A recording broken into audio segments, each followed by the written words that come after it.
Touré juge légal la destitution d'Aïda Mbok à la tête du conseil départemental de Bambey. L'ancien ministre de la décentralisation soutient que la mesure doit être élargie et applicable à tous. Marche des jeunes panafricanistes contre le franc CFA. Ils n'en veulent plus. Ils l'ont fait savoir cet après-midi au cours d'une manifestation.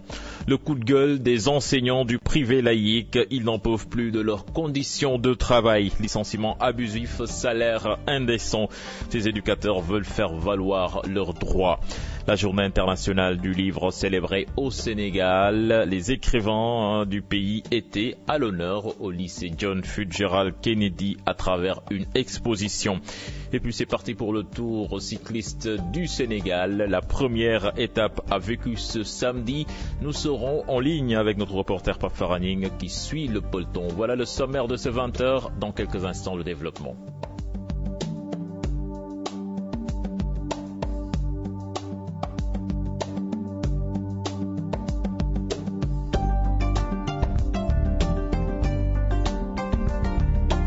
Bienvenue à toutes et à tous. La sortie de Souti Touré sur la destitution d'Aïda Mbok à la tête du conseil départemental de Bambey. L'ancien ministre de la décentralisation soutient que cela devrait plutôt se faire par décret présidentiel. Et Souti Touré de dire que cette mesure doit être élargie et applicable à tous. Il a rencontré nos reporters Mambiram Diouf et Mardia. Une question d'éthique, d'efficacité dans l'accomplissement des rôles et responsabilités dévolues, résume Souti Touré pour ne pas faire donc un cumul de mandats. 3 bannis, une mesure élargie aux fonctions qu'on peut occuper également. On peut considérer qu'il y a un souci éthique. Qui trop embrasse, mal étreint. Du point de vue des règles de prudence pour la gestion des deniers publics, ce n'était pas correct. La fonction de maire, la fonction de président de conseil d'administration, la fonction de directeur général de société, ce sont des fonctions qui requièrent une réelle disponibilité. L'interdiction de cumuler 3 mandats ne doit pas seulement être dirigée contre certaines personnes, mais applicable à tous, estime l'ancien ministre de la décentralisation de 1993 à 1998. En tant que citoyen, je demande à ce que la loi soit appliquée, c'est tout, pour tout le monde. La loi est d'ailleurs faite pour ça, elle est faite pour tout le monde. Sur l'affaire Aïda Mbok, il est sur la même longueur d'onde que la responsable libérale. Souti Touré trouve que si destitution il devait y en avoir, cela devait se faire par décret présidentiel. Pour moi, elle doit être démise par voie de décret. Maintenant, elle peut être suspendue par le ministre. Cependant, malgré la mise en œuvre de l'acte 3 de la décentralisation, la loi 96/11 reste toujours de vigueur selon lui. Qu'elle est de vigueur. Parce que quand j'ai parcouru en diagonale un peu la loi portant acte 3, on a dit sauf disposition contraire, toutes les anciennes dispositions s'appliquent. Le souci de bonne gouvernance étant, il demeure, donc la loi peut demeurer. Faire un trait au cumul de mandats revient à répondre efficacement aux préoccupations des populations. Le ministère en charge des collectivités locales y a un grand rôle à jouer. Affaire du talibé mort et enterré dans des conditions suspectes au cimetière de Yeumbeul. La police de la localité a encore arrêté un autre fossoyeur et l'adjoint du maître coranique. Ils rejoignent les 3 premiers sujets interpellés hier. Ils sont donc 5 en garde à vue et ils devraient être déférés au parquet ce lundi selon nos informations. Je vous le disais en titre, bannir le franc CFA au profit d'une monnaie africaine unique, c'est ce que veulent les jeunes panafricanistes. Ils ont marché cet après-midi également pour demander l'ouverture des frontières et l'unité africaine. Compte rendu de cette marche signé Modou Diop et Dissa Prera.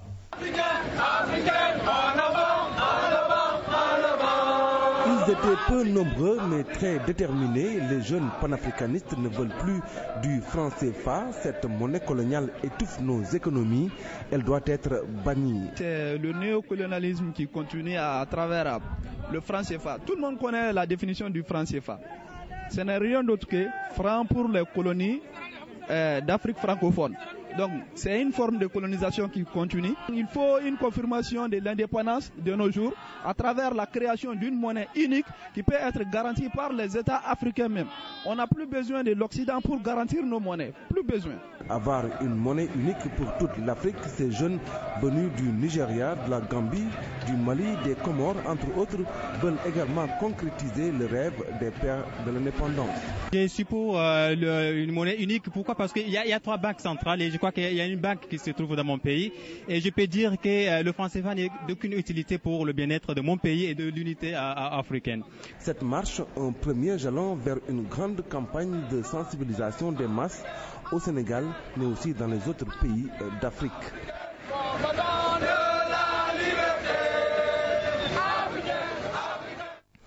Les enseignants du privé laïque dans le désarroi face à la presse. Ce samedi, ils ont fustigé leurs conditions de travail dans leurs établissements respectifs. Interdiction de syndicalisation, salaire indécent, licenciement abusif. Ils veulent que cela cesse. Compte rendu de cette conférence de presse signée Fatou Bintou Conté et Modou Diop. Les enseignants du privé laïque sont actuellement très remontés contre le déclarant responsable. Ces enseignants s'indignent de leurs conditions de vie dans ces établissements privés.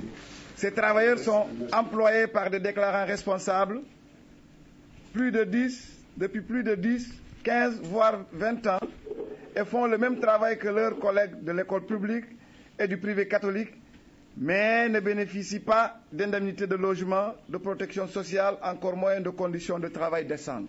Puis, selon Souleymane Djimi et ses camarades, nonobstant la syndicalisation qui leur est interdite, ces enseignants sont victimes de licenciements abusifs et bien d'autres abus. D'abord, la syndicalisation n'est pas acceptée par les déclarants responsables. Ensuite, les dispositions des conventions collectives ne sont pas respectées. La formation diplômante n'y existe pas. Les diplômes des enseignants du secteur privé laïque ne sont pas reconnus par l'État pour l'accès aux grandes écoles nationales. Les salaires payés ne sont pas décents et le licenciement abusif y est la règle. Ainsi, ils ont décidé d'user de tous les moyens pour le respect de leurs droits en interpellant le ministre de l'Éducation nationale sur leur sort. Dans cette dynamique, nous interpellons les autorités. Le président de la République, son Excellence M. Macky Sall, le ministre chargé du Travail, M. Mansour Sy, les ministres de l'Éducation nationale et de l'Enseignement supérieur pour une prise en charge correcte de ce dossier. Ces enseignants du privé laïque comptent dans les prochains jours engager une bataille au plan national pour se faire entendre. L'Université Gaston Berger de Saint-Louis a officiellement lancé la célébration de ses 25 ans. C'était en présence du ministre de l'Enseignement supérieur et de la Recherche, professeur Maritonian, qui a réaffirmé l'engagement du gouvernement à accompagner les universités du Sénégal. Eh bien, retenez que depuis sa création, l'UGB a délivré 20 000 diplômes à ses étudiants. Pour le recteur Baïd Laikan, l'une des priorités reste la réinsertion de ces jeunes. Compte rendu signé Ousseynou Diop et Habib Sek.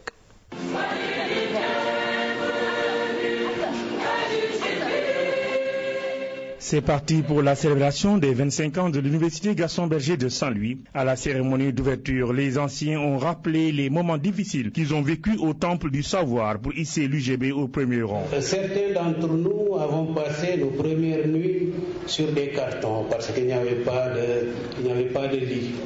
On nous a donné des frigos, des cuisinières, mais il n'y avait pas de lit. Au moment de la célébration des 25 ans de l'Université de Sanaa, les étudiants veulent surtout que les conditions de vie soient revalorisées. Ils ont aussi demandé aux autorités de veiller surtout à l'hébergement des pensionnaires.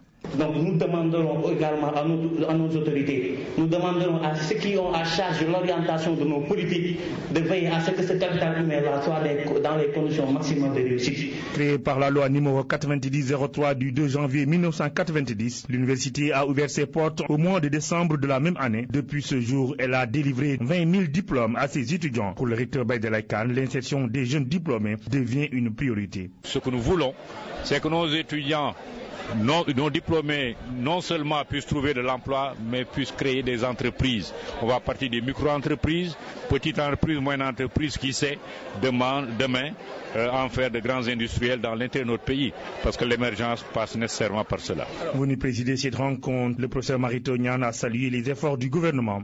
Il a réaffirmé l'engagement de l'État à accompagner toutes les universités du Sénégal. Son Excellence M. Macky Sall, président de la République, a inscrit parmi ses priorités la formation de nos jeunes compatriotes par le développement d'une éducation de qualité.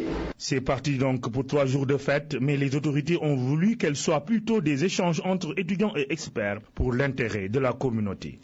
Pendant ce temps, l'université Alioune Diop de Bombay accueille de nouvelles infrastructures pour un coût estimé à 6 milliards de francs CFA grâce à un accompagnement du gouvernement du Sénégal. En marge de la 2e édition des journées portes ouvertes de cette institution, une visite de chantier a été organisée. Le recteur de l'université se félicite des efforts réalisés. Je vous propose d'écouter donc le professeur Lamine Gueye. Il est interrogé par Mohamed Jodiop et Talassamba.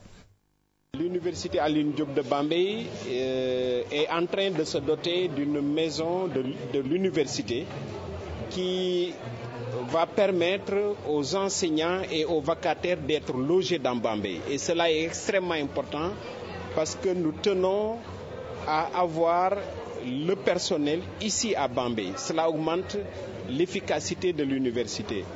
Donc avec un financement de 300 millions de francs CFA, la maison de l'université est quasi finie. Nous avons aussi visité le grand chantier de l'université, qu'on appelle chantier PGFSUP, parce que financé par l'État du Sénégal à hauteur de 4 milliards 200 millions. C'est un financement conséquent. C'est la première fois que l'université de Bombay bénéficie d'un tel financement. Cela entre dans le cadre de l'extension des capacités d'accueil de l'université de Bombay. Cela va nous permettre de disposer enfin d'un amphithéâtre moderne de 500 places, c'est très important, de 4 salles informatiques, de 2 laboratoires modernes, de 10 bureaux pour les enseignants et le personnel administratif et de salles de réunion. Donc en résumé, en 2 ans, l'État nous a financé à hauteur de 6 milliards 500 millions, aussi bien en infrastructure. Nous allons à Kolda, c'est pour parler de la scolarité des filles. Elle est menacée pour cause de grossesse, de mariage précoce, de la pauvreté et de l'analphabétisme des parents. C'est pourquoi la fondation Gouné Kolda a organisé un tournoi d'athlétisme pour sensibiliser les populations du Fouladou et les autorités sur le phénomène qui inquiète plus d'un à Kolda. C'est une correspondance signée Abdoulaye Diallo. Les cas d'abandon scolaire chez les filles préoccupent plus d'un à Kolda. Les grossesses précoces, les mariages précoces, l'analphabétisme de certains parents, la pauvreté sont entre autres causes de ces abandons. Pour le maintien des filles à l'école, la fondation Gouné de Kolda a organisé un tournoi d'athlétisme entre différents établissements scolaires, une manière pour eux de faire passer des messages de sensibilisation sur la thématique. Un projet qui est financé par l'Agence catalane de coopération pour le développement. Nous avons constaté une déperdition importante des filles. Donc on s'est dit comment réduire considérablement les abandons scolaires des filles. Et c'est un projet qui comporte également un volet sportif. Et c'est pourquoi aujourd'hui nous avons organisé ce tournoi pour donner les filles un moment de divertissement, d'épanouissement. Et également nous avons organisé ce tournoi, c'est pour faire passer un message. Parce qu'il y a beaucoup de personnes qui sont venues assister à la compétition, donc c'est un moment pour faire la sensibilisation, pour interpeller les parents, les autorités, pour jouer le rôle, pour maintenir les filles le plus longtemps possible à l'école et pourquoi pas aller jusqu'au niveau supérieur, autrement dit à l'université. L'appel a été bien entendu par les collectivités locales qui comptent apporter du sien dans ce combat. Tambacounda en pleine période de canicule, il fait en moyenne 45 degrés à l'ombre, une situation qui rappelle aux populations les années de sécheresse. Le seul moyen pour atténuer le problème est de se mettre à l'ombre puisque la barre de glace reste introuvable. C'est un reportage signé Moussa Omar Gueye. Le renforcement de l'harmattan au niveau du Sahel favorise la forte canicule avec des températures journalières pouvant atteindre des valeurs extrêmes voisinant 45 degrés ou plus à Tambacounda. Cela est dû à un renforcement de l'harmattan au niveau du Sahel, occasionnant un transfert de masse d'air particulièrement chaude de la sous-région vers le Sénégal, c'est-à-dire le Niger, Mali et Burkina Faso. Un sexagénaire qui a résidé pendant longtemps dans cette partie orientale du pays considère qu'il y a un revirement de situation des pics de température des années 80. Moi, je me suis dit qu'il y a un retour à peut-être une trentaine d'années, une vingtaine d'années. Parce qu'à un moment donné, il a fait excessivement chaud à Tambacounda, très très chaud. Et puis à un moment donné, ça commence à s'atténuer chaque année de plus en plus jusqu'à ce que la pluie arrive. Mais je me suis rendu compte que cette année, on dirait que c'est une canicule que j'ai connue il y a au moins une trentaine d'années. Selon le chef de la station météorologique logée au sein de l'aéroport Tambacounda, ces prévisions vont se poursuivre et de ce point de vue, il est recommandé de consommer de l'eau en abondance. Ça va se poursuivre sur une bonne partie du territoire, et notamment à Tamba où les pics de température pourront même dépasser les normales de saison. Ne pas s'exposer à l'air extérieur et puis boire de l'eau régulièrement. Et s'il y a des maladies, il faudra s'approcher des structures de santé. En période de chaleur, il y a beaucoup de sueur, il y a beaucoup de sudation. Et c'est une perte d'eau. L'organe se dessèche, se déshydrate. Donc on a besoin de beaucoup de consommation d'eau pour se réhydrater. En tout cas, on n'a pas dit boire plus qu'il n'en faut, mais ne pas faire tout pour ne pas avoir soif. Certains revendeurs font dans la spéculation en cette période de forte chaleur où le morceau de glace devient une denrée rare. Nous parlons à présent du domaine agricole communautaire de Keur-Momarsar qui tarde toujours à démarrer ses chantiers lancés malgré cela. Il y a malgré 8 mois après le lancement, cette situation suscite des interrogations chez les populations des villages de la commune de Keur-Momarsar. Sur les 2500 hectares affectés par la commune, rien n'a été fait. C'est pourquoi les villageois se sont réunis pour attirer l'attention des autorités à qui ils demandent les vraies raisons du retard du DAC. C'est un sujet signé Tiernophal. La commune de Keur-Momarsar fait partie des 4 localités bénéficiaires des domaines agricoles communautaires initiés par l'État dans le cadre du PSE. Le plan Sénégal émergent étant un projet du chef de l'État pour le développement de notre pays, qui, dans un de ses volets, vise la création d'emplois. C'est ainsi que le programme des domaines agricoles communautaires a été mis en place. Les DAC de Itato, Keur Sambakan, Sefa et Keur-Momarsar ont été créés. La mise en place du DAC de Keur-Momarsar a été hautement saluée par les populations locales qui attendent avec impatience son démarrage définitif. C'est ainsi qu'après concertation très approfondie, nous, populations de Keur-Momarsar, avons pris la décision de lancer un appel aux autorités compétentes afin qu'elles prennent toutes les agricoles communautaires. Le projet qui a été lancé il y a environ 8 mois tarde toujours à démarrer ses activités, d'où l'impatience des populations. Le premier coup de pioche du chantier est toujours attendu. Les jeunes et les femmes n'y croient plus et le désappointement est grand. Nous demandons également aux autorités impliquées dans la mise en chantier de ce projet de nous éclaircir les blocages et obstacles qui empêcheraient le démarrage de ce DAC qui est attendu avec impatience compte tenu des opportunités d'emploi qu'il génère et des activités économiques très importantes qui y seront menées. Le domaine agricole communautaire de Keur-Momarsar est prévu sur une superficie foncière de 5000 hectares entre la commune de Sieur et celle de Keur-Momarsar dans le département de Louga. La réponse du chef du DAC de Kër Momar Sarr, il demande à la population de faire preuve de patience car selon lui, avant de commencer le projet, il fallait d'abord une étude environnementale stratégique. Cela a permis aujourd'hui la maîtrise de tous les paramètres environnementaux et sociaux. Bafori Cissé est avec Tierno-Fall. Je pense que dans aucun du discours du président de la République, vous n'avez entendu parler de nombre de temps d'emploi créés au niveau du DAC de Kër Momar Sarr. Le PRODAC, c'est un programme national. Ce qu'il a dit, il a été très clair. Il a dit, dans le cadre des domaines agricoles communautaires et des fermes Natangé, ce sont les fermes de l'ANIDA, 29 000 emplois ont été créés pour un montant de 33,3 milliards. Il n'a pas cité le DAC. C'est vrai, comme je l'ai dit tantôt, ils se sont appropriés du DAC, ils veulent que ça démarre.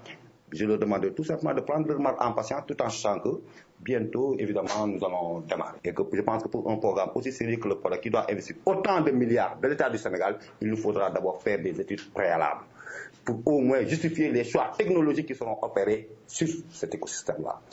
Le syndicat des travailleurs de la recherche agricole en congrès ce samedi, occasion saisie par le secrétaire général sortant pour revenir sur son bilan, mais également les défis à relever. Je propose de suivre Ndiaga Diagne. Il est interrogé par Fatou Bintou Kanté et Modou Diop. Nous avions au début un problème de coopérative. Nous nous sommes évertués à nous entendre pour régler ce problème-là avec les membres de la coopérative et d'autres agents qui sont soit avec nous, soit dans d'autres syndicats. Les augmentations de salaire, je le note, ont été un moment extrêmement important. Parce que quand une augmentation va au-delà de 30% ou de 50%, cela veut dire qu'il y a eu un travail concret qui a été fait. Le défi à relever, c'est que quand un texte est mis en œuvre, on l'évalue et on essaie de voir comment l'améliorer. C'est la lutte pour un nouveau règlement d'établissement qui sera là. Une nouvelle centrale solaire à Médina Dakar dans le département de Tivaouane.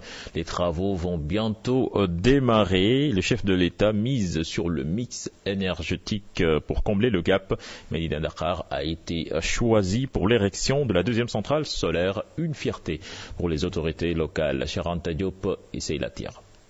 Après Mékhé Village dans la commune de Méouane, Médina Dakar va étraîner bientôt une centrale solaire de 20 MW. Elle sera construite ici, dans cette zone, sur l'axe Mbouki-Nguigis, dans la commune de Médina Dakar. C'est une centrale de 20 MW, mais qui est un projet modulaire. On va faire 2 fois 20. Et cette centrale sera réalisée par Eiffage, qui a un volet énergétique. Les travaux devraient être faits sur une période maximum de 10 mois. Normalement, avant le mois de juin de 2017, nous allons procéder à l'inauguration de cette centrale solaire et procéder aussi à la deuxième phase, qui consiste à refaire 20 autres mégawatts qui vont être injectés dans le réseau de la Sénélec. Cette centrale va dans le sens du mix énergétique, un objectif fixé par le chef d'État qui veut que les 30% de l'énergie produite soient issue du renouvelable. Selon le maire, le département de Tivaouane est parti pour occuper une place importante dans l'atteinte de cet objectif. Le nombre de centrales à énergie renouvelable qui sont des projets ficelés pour le Sénégal, il n'y a pas moins de 250 MW. Sur un parc de 1000 MW à l'horizon de 2020, ça veut dire qu'un quart de la production de l'énergie va être du renouvelable et ce quart de l'énergie renouvelable est déjà concentré dans le département de Tivaouane. C'est extrêmement important. En attendant l'érection de cette centrale solaire, l'association italienne Énergie pour le développement, en partenariat avec la mairie de Médina Dakar, a électrifié 32 villages, un projet financé par la région de Toscane, en Italie. Nous allons à présent parler de culture. La journée internationale du livre célébrée au Sénégal, l'association Solidarité scolaire a profité de l'événement pour convier les écrivains à échanger sur l'importance du livre et de la lecture. La manifestation qui a eu pour cadre le lycée Kennedy a été une bonne occasion pour faire une exposition sur la vie et l'œuvre de certains écrivains sénégalais, compte rendu signé Ibou Diouf et Mohamed Dia. En célébrant cette journée, le monde entier s'efforce à promouvoir la lecture, l'industrie éditoriale à travers la lecture.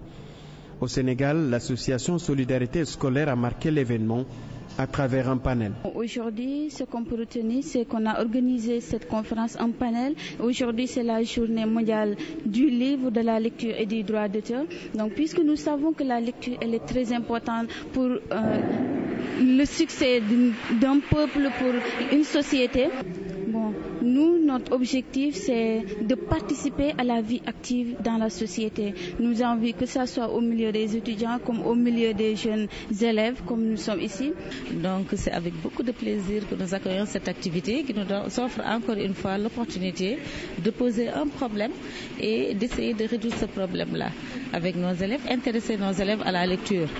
Et c'est plus heureux encore qu'on a l'occasion de rencontrer, de faire venir des écrivains dans le lycée, les mettre en contact avec nos élèves. L'association Solidarité Scolaire a saisi également l'occasion pour rendre un vibrant hommage aux auteurs sénégalais. Nous avons jugé nécessaire, et puisque ici aussi c'est un lycée d'excellence, nous avons jugé nécessaire de venir partager cette journée avec nos jeunes élèves en faisant une exposition d'ouvrages de certains écrivains, pratiquement des écrivains sénégalaises aussi, pour montrer que réellement nous avons des intellectuels qui ont beaucoup produit pour la société. Cette initiative est à encourager et à renouveler. Il faut que les jeunes se familiarisent un peu avec les auteurs. D'une part, il faut que les auteurs aussi soient accessibles. Ils ne sont pas toujours accessibles. Je le dis tout le temps. Et souvent, c'est vrai, moi y compris, il nous est souvent difficile d'être en contact avec les élèves et tout ça. Il faut que les écrivains prennent une partie de leur temps qu'ils consacrent au jeune public. À travers ces différentes initiatives, l'association Solidarité Scolaire veut jouer sa partition dans la promotion de la lecture au Sénégal. Sounou Natal, déterminé dans son entreprise de promouvoir la photographie au Sénégal, c'est ainsi que des photographes amateurs et professionnels ont été récompensés à travers un jeu concours. Plus de précisions avec Aïssatou Païfal et Atanarba. Depuis 2010, Sounou Natal s'active à rassembler les photographes du Sénégal. Après une première exposition à la Galerie nationale, les concepteurs lancent un jeu concours visant à davantage faire connaître la photographie. Le but du Natal Challenge n'a pas été de promouvoir Sounou Natal en soi, mais de promouvoir la photographie et les photographes. Donc 80% des participants sont des non-membres de Sounou Natal, puisque le but de Sounou Natal est de fédérer les photographes et de les rassembler, et surtout, maintenant qu'on est un petit peu connu, on peut aussi aider les jeunes photographes à se faire connaître. Beaucoup de lauréats, différentes catégories professionnelles, le tout pour sublimer la photo. Ils sont inscrits, ont décidé eux-mêmes de la catégorie à laquelle ils appartenaient, donc professionnels, amateurs, noir et blanc, smartphone et les moins de 18 ans. Et à partir de là, on a d'abord donné un mois aux gens pour s'inscrire. Une fois qu'ils se sont inscrits, nous avons récupéré les images, trié les images avec l'aide du jury. Donc il y a d'abord eu un premier tri et c'est à la suite du deuxième tri qu'on a eu les lauréats d'aujourd'hui.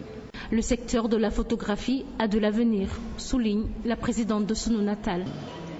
Elle se porte. C'est un secteur qui est très en mouvement, très dynamique, et on arrive à avoir beaucoup de photographes et particulièrement de jeunes Sénégalais photographes. Donc c'est un secteur qui pour moi est prometteur. Sounou Natal compte poursuivre ses activités tout au long de la biennale. Même une deuxième exposition sera bientôt lancée. Beaucoup d'artistes sénégalais évoluant en France ont du mal à tirer leur épingle du jeu. Ils sont obligés de travailler et d'investir dans leur carrière musicale, faute d'être soutenus par des fonds de promotion culturelle de la France. Demba Ndiaye Ndilane, lui, il est artiste sénégalais vivant en France. Il déplore le cercle restreint de ces artistes africains qui vivent de leur art en France. Il a rencontré notre correspondant sur place, Ibrahima Kamara.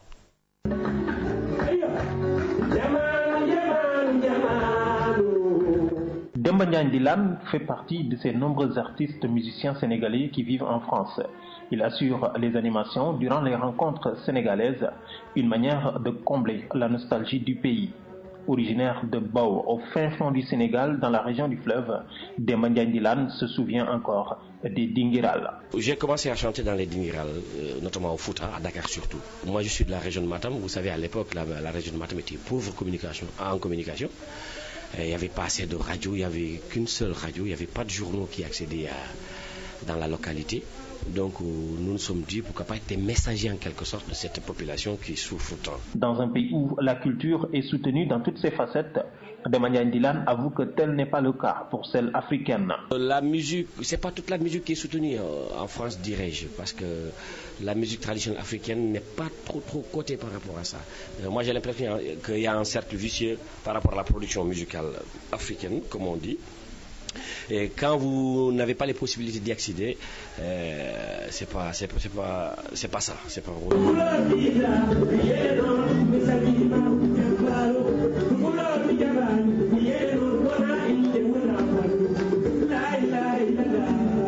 Émigré, artiste, il s'autofinance lui-même grâce à ses maigres revenus. J'aurais franchement aimé être au-delà parce que j'avais bien débuté au Sénégal. Quand je suis devenu immigré, malgré moi, il fallait faire avec. Il fallait travailler pour se nourrir, travailler pour nourrir sa famille, travailler pour réinvestir dans la musique en même temps. Demanya vit dans l'Île-de-France et se produit dans plusieurs spectacles sénégalais à travers l'Europe.